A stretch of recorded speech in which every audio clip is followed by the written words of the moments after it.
오늘 갈라디아서 6장 17절 말씀을 통해서 예수님의 흔적을 가진 사람이라는 제목으로 말씀을 증거하겠습니다. 우리 옆 사람 다시 인사하겠습니다. 함께 예배함이 기쁨입니다. 함께 예배함이 기쁨입니다. 예. 오늘 이 자리에 이렇게 예배의 자로서 여러분 불러주시고 또 하나님 말씀을 듣는 것은 하나님 편에서는 엄청난 대가를 지불하고 여러분들을 불러주신 줄 믿습니다. 그래서 예배를 통해서 여러분들이 반응을 해야 됩니다. 삶 가운데 흔적을 남겨야 될 때, 그때 하나님이 그 삶을 기뻐하실 줄 믿습니다. 자, 우리가 인생을 살면서 여러 흔적을 남기며 살고 있죠. 저도 어렸을 때 이제 처음 자전거를 이제 배우기 시작할 때 이제 처음 타다가 자꾸 넘어지고 무릎도 까지고 손도 이렇게 까지고 했는데, 여러분 이 무릎을 까지고 손도 까지면 그 상처가 생겨요. 그렇죠? 그럼 거기에 흔적이 남습니다. 그리고 어떤 사람들은 열심히 일평생 일하다 보면 손에 굳은 살이 막 박혀요. 이 굳은 살이 박힌다는 것은 그 인생이 열심으로 살았구나라는 그 모습이죠. 또한 우리가 인생을 살면서 나이가 들면 들수록 얼굴에 주름살이 생깁니다. 그냥이 생긴 것이 아니죠. 지금까지 인생을 살아오면서 인생의 흔적이라 할 수 있는 이 주름살이죠. 이것은 우리 모든 사람들에게 있는 것입니다. 한 조각가가 이런 말을 했습니다. 대리석에 새겨진 자국 하나하나가 하나의 작품을 만든다, 이런 말을 한 적이 있습니다. 마찬가지로 우리의 신앙생활도 분명한 흔적이 있을 겁니다. 특별히 예수님을 오래 믿은 사람일수록 예수님을 위해서 살아온 흔적이 있어요. 예수님의 향기가 있습니다. 그래서 이런 사람에게는 여러 가지 신앙 고백, 간증이 있죠. 여러분, 사도 바울도 그 일평생 하나님을 다메섹 도상에서 만나고 그가 일평생 살아오면서 많은 흔적을 남겼다고 했습니다. 특별히 오늘 이 말씀은 이 사도 바울이 갈라디아서 6장 마지막 절에 한 말이죠. 이후로는 누구든지 나를 괴롭게 하지 말라. 내가 내 몸에 예수의 흔적을 가지고 있다, 이렇게 말씀하고 있습니다. 여러분, 이 흔적이라는 것은요, 지워지지가 않아요. 여러분, 흉터는 요즘 기술이 많이 좋아져가지고 흉터 제거 수술도 이제 돈 많이 주고 하더라고요. 대부분의 이 흔적이 남습니다. 근데 여러분, 사도 바울도 그가 일평생 하나님을 섬기면서 여러분 많은 흔적을 가지고 있는데, 바울이 이런 말을 해요. 자기는 자랑할 것이 너무 많지만, 특별히 그 사도 바울은 학벌이 좋잖아요. 그리고 지식도 뛰어납니다. 또한 그의 가문도 상당히 좋아요. 그리고 하나님을 섬기는 열심이 둘째가 하라면 서러울 정도로 얼마나 열심인지 몰라요. 자신의 업적이 사람들에게 드러날 수도 있는 상황 속에서 사도 바울은 그것을 자랑하지 않았어요. 주님을 위해서 받은 그 몸에 남은 상처, 자기 몸에 남은 그 주님을 위한 그 헌신으로 복음을 전하다가 이 상처받은 이런 것들을 자랑했다는 것이죠. 왜 그렇게 했을까요? 여러분, 그 상처는요, 다른 것이 아닙니다. 바로 그 상처, 그 흔적은 예수님을 사랑한다는 증거예요. 예수님을 사랑하며 살았다는 증거라는 것이죠. 열심히 부모님들이 밖에서 일하고 자식들의 미래를 위해서 또 서포트하기 위해서 열심히 일하잖아요. 이 모든 것들도 흔적이 남아요. 그렇죠?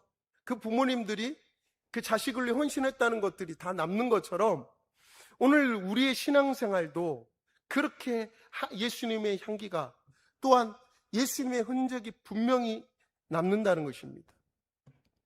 이 예수님의 흔적, 이 세 가지를 제가 한번 말씀을 통해서 은혜 나누길 원합니다. 첫 번째로, 예수님의 흔적은 고난의 흔적입니다. 오늘 본문 하반절에 보니까 사도 바울이 이렇게 말했죠. 내 몸에 예수의 흔적을 지니고 있다, 이렇게 말합니다. 여러분, 이 흔적이라는 단어를 많이 들어봤을 거예요. 흔적이라는 단어는 스티그마라는 단어입니다. 보통 군인들이나 보통 노예에게 불도장을 찍습니다. 도장을 찍는 것은 뭐죠? 저 노예는, 저 군인은 내 거다. 주인이 내 거라는 표현이 바로 도장을 찍는 거죠. 이것이 불로 찍은 불도장인데 이게 스티그마입니다. 그래서 자기가 불도장을 받은 사람은 자기 자신이 누구의 소유인지 분명히 안다는 것이죠. 그래서 이것을 낙인이라고 합니다. 낙인. 여러분, 오늘 사도 바울은 내 몸에 있는 상처를 이야기하면서 내가 예수의 사람이라는 표시라고 했습니다. 그리고 예수님에게 자기가 헌신했던 이 흔적을 고린도 후서 11장 23절에서 27절까지 그가 상세하게 이야기를 합니다.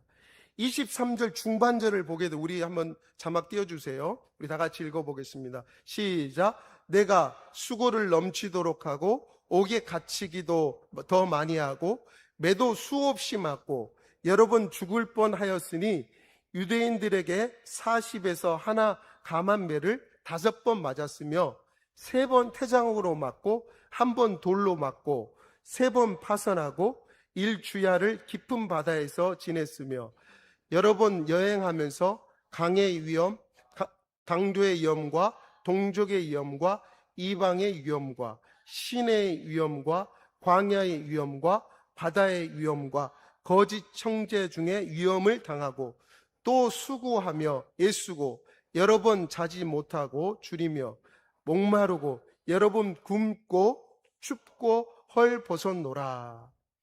오늘 사도 바울은 자기 학벌을 자랑하지 않았습니다. 자기 가문을 자랑하지 않았어요. 자신의 어떤 다른 것을 자랑하지 않고 내가 예수님을 따르면서 예수님께 순종하며 주의 일을 하면서 당한 이 고난들, 이 흔적들을 그가 자랑을 했다는 것입니다. 그는 예수님 때문에 돌을 맞았어요. 그는 예수님 때문에 매를 맞았습니다. 그는 예수님 때문에 3번이나 채찍질 당했어요.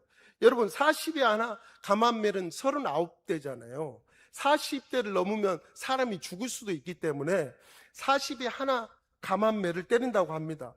근데 이것을 3번이나, 무려 3번이나 맞았어요. 예수님도 채찍에 맞으셨을 때 얼마나 그 채찍이 강했냐면 이 갈비뼈가 다 튀어나올 정도로 살이 쫙쫙 찢어지는 그런 이제 채찍을 당하셨잖아요.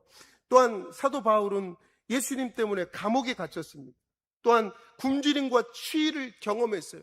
그리고 9번이나 강의 위험, 광도의 위험, 동족의 위험, 이방인의 위험, 시내의 위험, 광야의 위험, 바다의 위험, 거짓 형제 중의 위험, 9번이나 그런 위험한 그런 일들을 당했습니다. 왜 그가 똑같이 우리랑 똑같이 예수 믿고 똑같은 사람인데 그런 어떤 사람이길래 그렇게 많은 고난을 당하면서 예수님의 복음을 전하고 주의를 했는데 나는 똑같이 예수를 믿는데 나는 과연 누군가? 오늘 사도 바울은 예수님의 흔적을 말하고 있는데 과연 나는 신앙생활 하면서 어떤 흔적을 가지고 있는가? 우리는 다시 한번 말씀을 통해서 우리를 돌아봐야 될 줄 믿습니다. 오늘 사도 바울은 그의 몸은 상처투성이었어요. 그러나 그는 그 상처를, 그 고난을 부끄러워하지 않았습니다. 영광으로 여겼습니다. 자랑스럽게 여겼습니다. 여러분, 그 당시 초대교회 성도님들은요, 예수님의 복음을 위해서 고난당하고 고통당하는 것을요, 영광스럽게 여겼어요. 만약에 오늘 이 시대에 우리가 예수님의 복음 전하고 주의를 하는데 그런 고난과 고통을 당하면 우리는 하나님을 욕했을 거예요. 어떻게 주의를 하는데 하나님 내게 이렇게 고난과 어려움을 줄 수 있습니까? 하나님께 따졌을 겁니다. 그리고 하나님 빠이빠이 하고 떠났을 거예요. 그런데 똑같이 예수님을 믿었던 사도 바울은 어떻게 해요? 이 모든 주님을 위해서 당하는 고난을, 그 흔적을 영광스럽게 부끄러워지 않고 그 상처를 자랑했다는 것입니다. 여러분, 이 상처는 무엇을 말합니까? 바로 사도 바울이 예수님 소유라는 증거라는 것이죠. 사랑하는 성도 여러분, 우리가 신앙생활 하면서 교회에 애매히 고난 당할 때 있어요. 그럴 때 그 고난을 주님을 생각함으로 참고 인내하고 기도하면 하나님이 그것을 보고 기뻐하신다 그랬어요. 그 마음을 보시고 주님이 갚아주신다고 했어요. 우리는 때로는 상처받고 때로는 교회에서 억울한 일을 당하면 이것을 표출하지 않고서는 이렇게 잠잠하지 못할 때가 참 많이 있어요. 그러나 이 모든 것들도 기도하며 주님을 위해 애매히 고난 받을 때 주님을 생각함으로 참으면 하나님이 그걸 기억하신다, 기뻐하신다는 것입니다. 여러분, 일본의 유명한 기독교 지도자죠. 우치무라 간조는 이런 말을 했습니다. 상처 없는 군인은 없고 흉터 없는 그리스도인도 없다, 이렇게 말했습니다.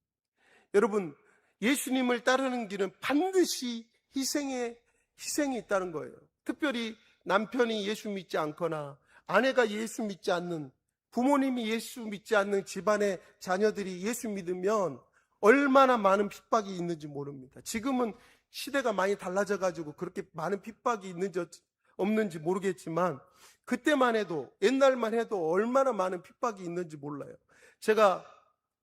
우리 누나가 7명이죠. 혹시 아시는지 모르겠어요.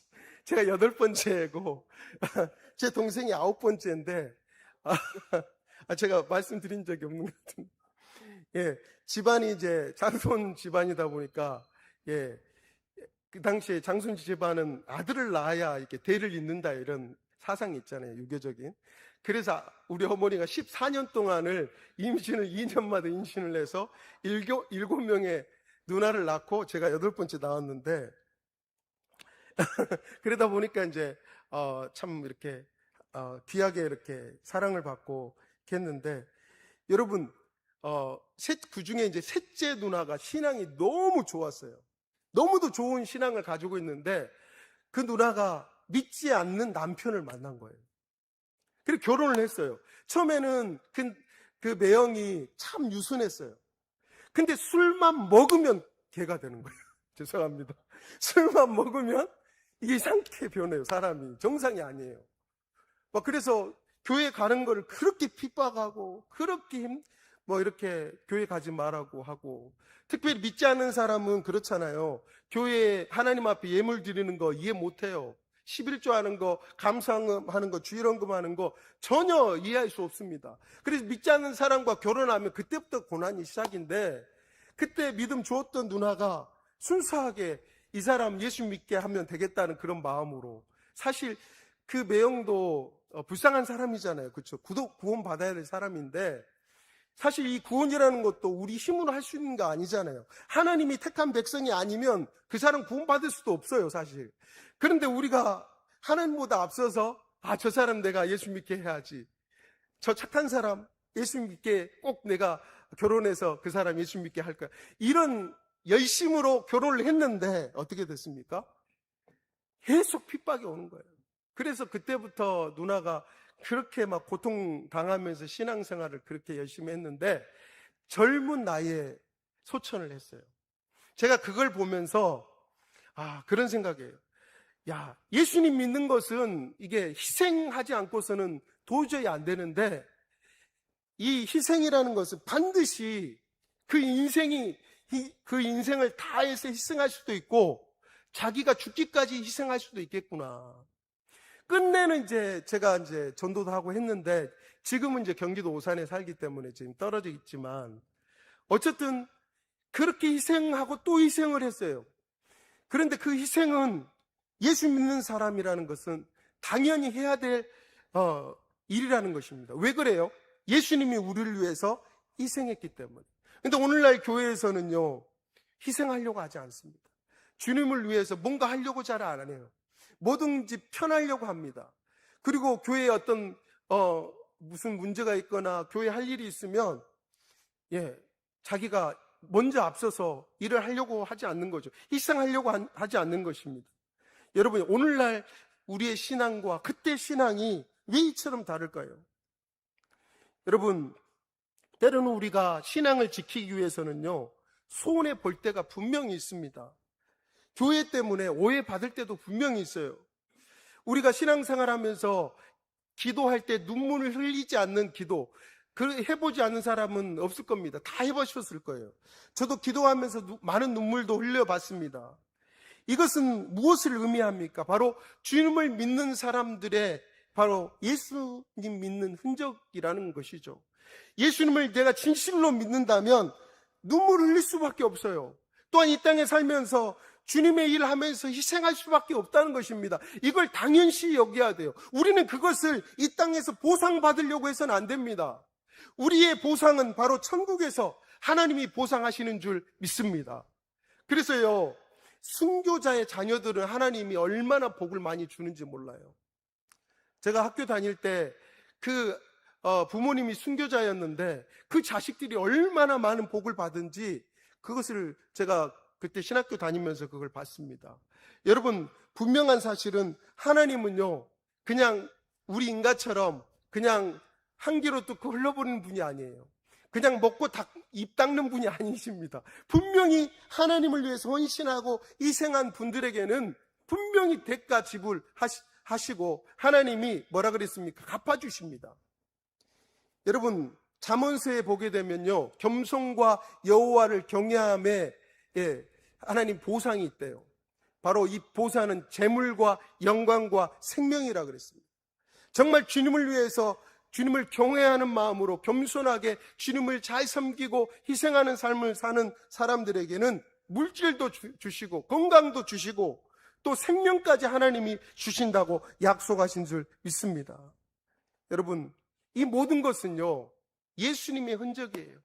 내가 신앙생활 하면서 20년, 30년 하면서 주님을 위해서 헌신했던 것 기억하십시오. 이 모든 것들이 바로 주님을 믿는, 내가 주님을 사랑한다는 흔적이라는 것입니다. 두 번째로, 예수님의 흔적은 예수님을 사랑하는 흔적입니다. 여러분, 예수님의 몸에도 흔적이 참 많습니다. 예수님께서 부활하신 후에 도마가 이런 말을 하잖아요. 도마가 나는 예수님 그 손자국, 그 못자국에, 그 창자국에 손을 넣지 않으면 나 예수님 믿지 않을 거야. 어떻게 예수님이 부활할 수가 있어? 믿지 않는 그 도마에게 예수님이 말씀하셨어요. 요한복음 20장 27절에 도마에게 이르되 네 손을 이리 내밀어 내 손을 보고 내 손을 내밀어 내 옆구리에 넣어보라. 그리하여 믿음 없는 자가 되지 말고 믿는 자가 되라. 정말 중요한 말이죠. 믿음 없는 자가 되지 말고 믿는 자가 되라. 네 손으로 한번 만져보고 정말 믿는 사람이 되라. 이렇게 예수님이 말씀하셨어요. 여러분, 예수님은 여러분이 아시는 것처럼 십자가에서 손과 발에 못이 다 바뀌셨습니다. 여러분, 그 흔적은요, 그 당시 로마 병정들과 그 유대인들은 실패라고 생각했어요. 실패 흔적이라고 봤습니다. 예수님은 실패자야. 지금도 세상에 예수 믿지 않는 사람들은요, 예수님은 십자가에서 죽어서 끝났어, 실패자라고 이야기합니다. 그러나 우리 예수 믿는 사람은 어떻게 그걸 바라봅니까? 죄인인 우리를 사랑하신 사랑의 흔적이요, 우리를 구원하신 흔적인 줄 믿습니다. 여러분, 예수님께서 이 손에 못자국이 그 남은 이유가 무엇일까요? 우리를 너무 사랑하셨기 때문에. 우리의 머리로 진죄 때문에 머리에 가시관이 박히셨잖아요. 우리 양손으로 진죄 때문에 양손에 대못이 박히고 더 이상 죄 짓지 마라. 또한 우리의 발로 진죄 때문에 죄의 길로 갔던 우리의 발에 대못이 박혔어요. 또한 우리 마음으로 얼마나 많은 사람을 위하고 정죄했습니까? 함부로 말했습니까? 우리의 마음으로 진죄 때문에 이 심장에 창이 박혀서 물과 피가 다 쏟아졌습니다. 이 모든 것은 우리를 사랑하신, 너무나 사랑하신 그 사랑의 흔적이라는 사실입니다. 여러분, 사랑하면요, 분명히 흔적이 남습니다. 여러분, 어머니의 그 거친 손은요, 자녀를 키운 흔적입니다.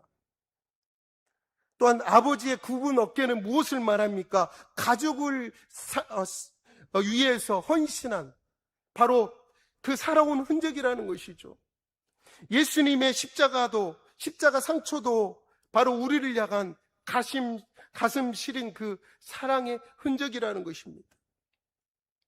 여러분, 어떤 성도가 암 2병을 했을 때 이런 고백을 했습니다. 그 힘들고 어려울 때 수술을 하면서 이런 고백을 했다고 합니다. 내 몸에 수술 자국을 볼 때마다 나는 하나님이 나를 살리셨다는 그 사실 때문에 그 은혜가 생각이 납니다. 이런 고백을 했답니다.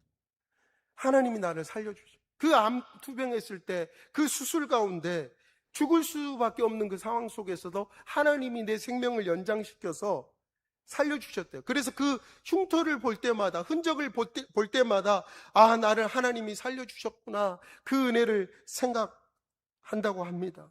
여러분, 우리의 상처는요, 때로는 아픈 증거이기도 합니다.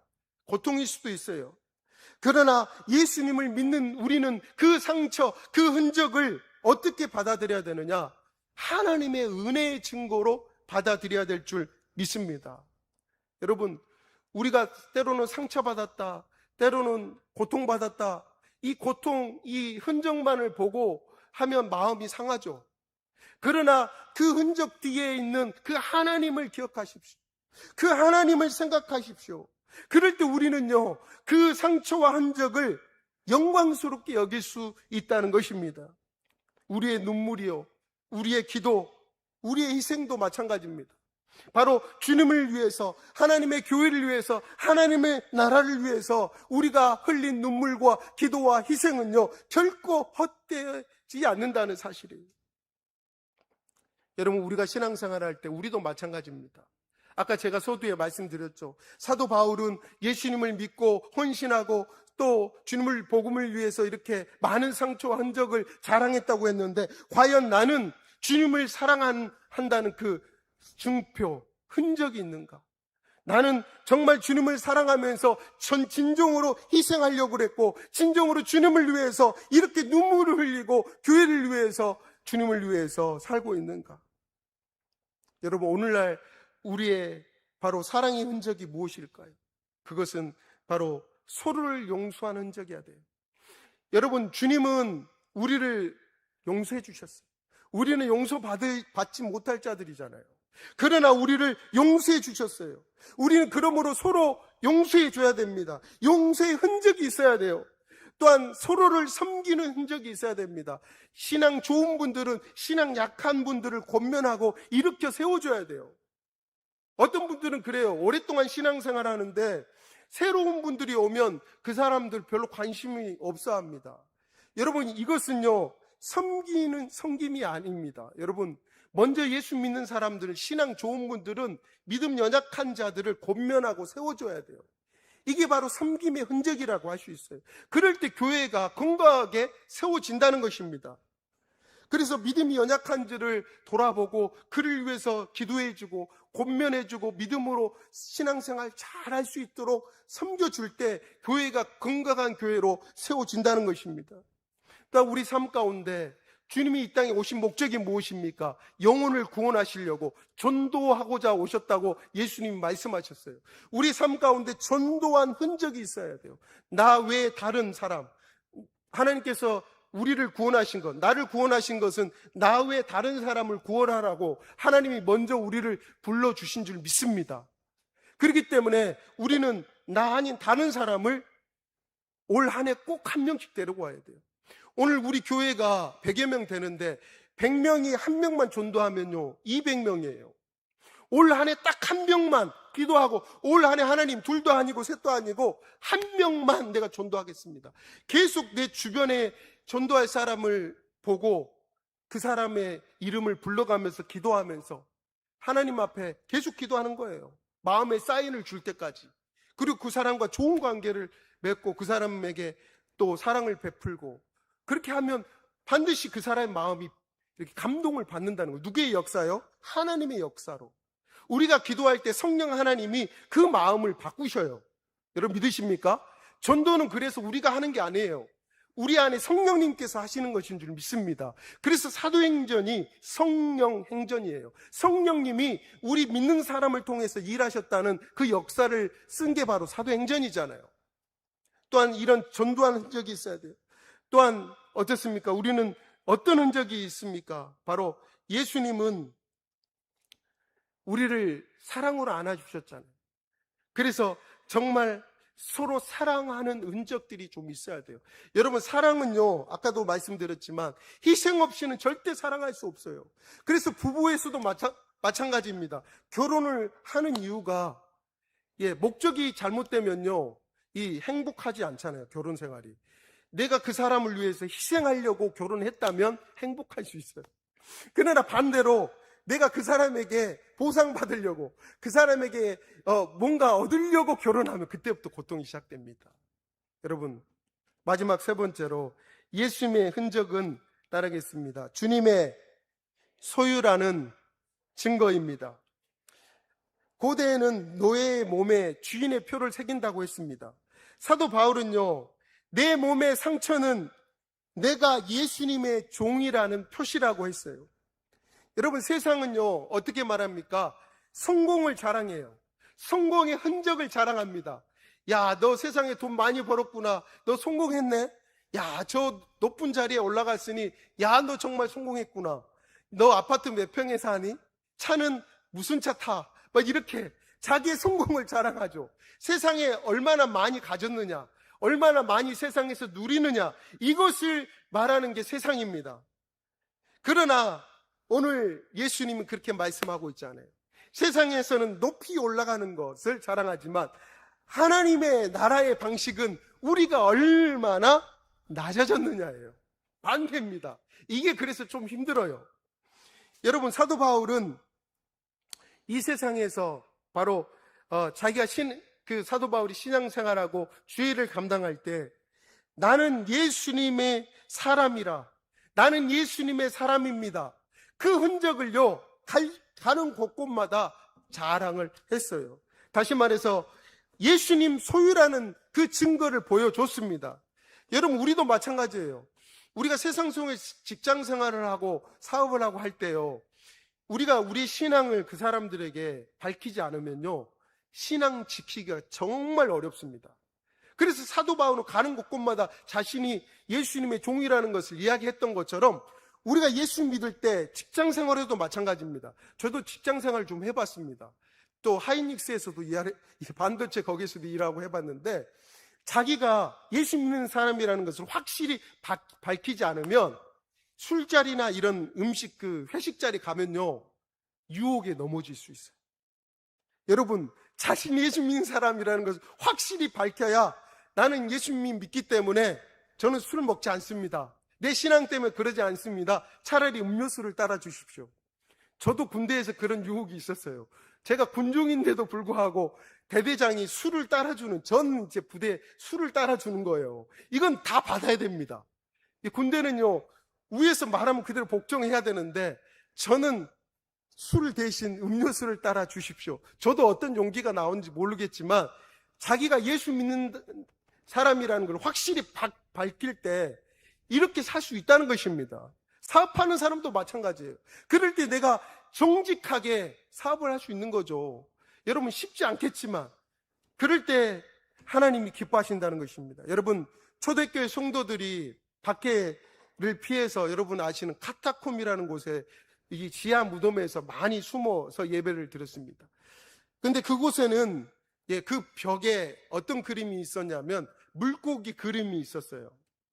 이것을 헬라어로 보면 익투스라는, 여러분 아시죠? 물고기 익투스라는 그런 헬라어 단어가 써 있습니다. 이 익투스라는 단어는 여러 가지 의미가 있는데, 익투스라는 것은 이에수스, 예수라는 뜻이 있고요, 그 안에는 크리스토스, 그리스도, 또한 거기에는 테오라는 하나님이라는 이름이 있고요, 또한 위실론이죠.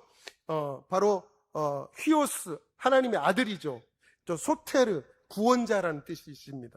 그래서 그들은 흔적을 어떻게 남겼냐면 예수 그리스도, 하나님의 아들, 구주, 이게 바로 익투스라는 단어, 그림을 많이 그렸다고 합니다.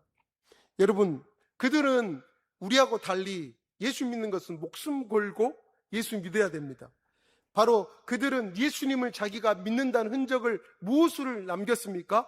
그 카타콤 지하 무덤 벽에 그 그림을 막 그려가지고 내가 예수님을 믿고 예수님은 하나님의 아들이십니다, 또한 예수님은 구주십니다 하는 것을, 신앙 고백을 거기에 남겼다, 흔적을 남겼다고 합니다. 여러분, 우리 인생 짧잖아요. 잠깐 하면 20살에 공부하고 이제 대학 들어가고 또 결혼하면 잠깐 지나면 있죠. 30대, 40대 그냥 아이들 키우면 50대 그냥 넘어갑니다. 순식간이죠. 그리고 좀 있으면 60대, 70대 그냥 갑니다. 사실 우리 인생은 화살과 같습니다. 너무 짧은 인생 살아가고 있죠. 그때 한번 생각해 보십시오. 나는 주님을 위해서 얼마나 주님을 위해서 헌신한 흔적이 있는가? 주님을 위해서 정말 나의 어떤 정말 중요한 것, 나의 소중한 것을 드리고 있는가? 정말 주님을 위한 삶을 살고 있는가? 그런 흔적이 있는가? 우리 자신을 우리는 뒤돌아봐야 됩니다. 그럴 때 우리가 짧은 인생길 살더라도 하나님 앞에 섰을 때 칭찬받을 수 있다는 것입니다. 여러분, 사람들은 우리를 보면, 예수 믿는 사람들을 보면 무엇을 느낄까요? 오늘날 예수 믿는 사람들 보면 요즘은 예전하고 많이 다른 것 같아요. 예수 믿는 사람들 다 예수쟁이하고, 일만 터지면 거의 그냥 뉴스 가운데 이 좋지 않는 것에 막 예수 믿는 사람 너무 드러나다 보니까 세상 사람들에게 지금 손가락질을 당하는 게 요즘 현실입니다. 여러분, 이런 상황 속에서 우리는 어떻게 살아야 될까요? 우리 한 사람이라도 정말 빛의 자녀처럼, 소금처럼 정말 내가 예수님 사람이라는 것, 세상 사람들과 다른 사람이라는 것을 우리는 보여줘야 될 줄 믿습니다. 오늘날 한 사람이라도요, 내 한 사람이 점점점 많아지면요, 그 향기가 더 많이 퍼지게 돼 있습니다. 여러분, 길 가다가 여러분 길에 펴 있는 그런 꽃들은 보십시오. 얼마나 향기가 진한지요.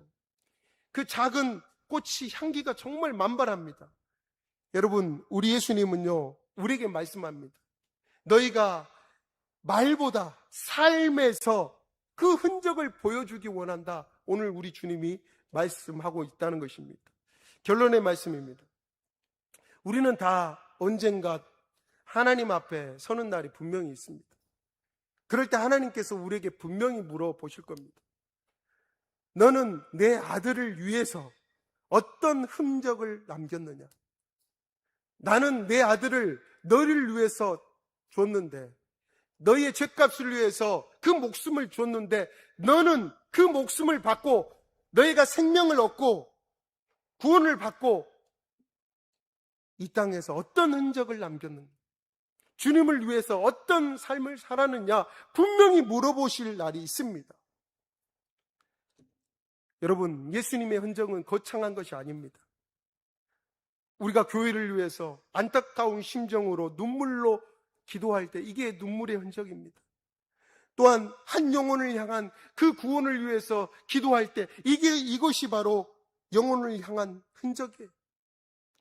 또한 교회에서 아무나 하지 않는 일, 하기 싫은 일, 그 섬김의 일을 감당할 때 이것이 바로 섬김의 흔적입니다. 또한 교회에서 내 마음대로 내 생각대로 안 된다고 확 할 수도 있지만, 그렇지 않고 주님을 생각함으로 인내하면서 기다리는 것, 인내의 흔적입니다. 또한 내가 사랑할 수 없는 자를 주님의 마음으로 사랑하는 것, 그것이 바로 흔적이 될 수 있죠. 여러분, 세상은 상처를 감추라고 말합니다. 그러나 하나님은 예수님 때문에 생긴 상처를 영광으로 여기라고 우리에게 말씀하고 있습니다. 오늘 이 시간 우리 이제 찬양하고 우리 기도하고 우리 찬양할 텐데, 우리 한번 이렇게 생각했으면 좋겠어요. 사도 바울처럼 정말 내가 내 몸에 예수의 흔적을 지니고 있다, 이렇게 고백했던 것처럼 정말 내가 예수 믿으면서 예수님의 흔적이 있는가? 예수님의 흔적이 있는 사람은 고난을 두려워하지 않는 사람이고 사랑의 상처를 간직하는 사람이라고 했습니다. 또한 예수님의 소유로 살아가는 사람이었습니다. 세상의 돈의 흔적이 아니라, 세상의 흔적이 아니라 예수님의 흔적을 내 마음속에, 내 삶 가운데 간직하는 사람, 그런 사람이 진정으로 예수 믿는 사람인 줄 믿습니다.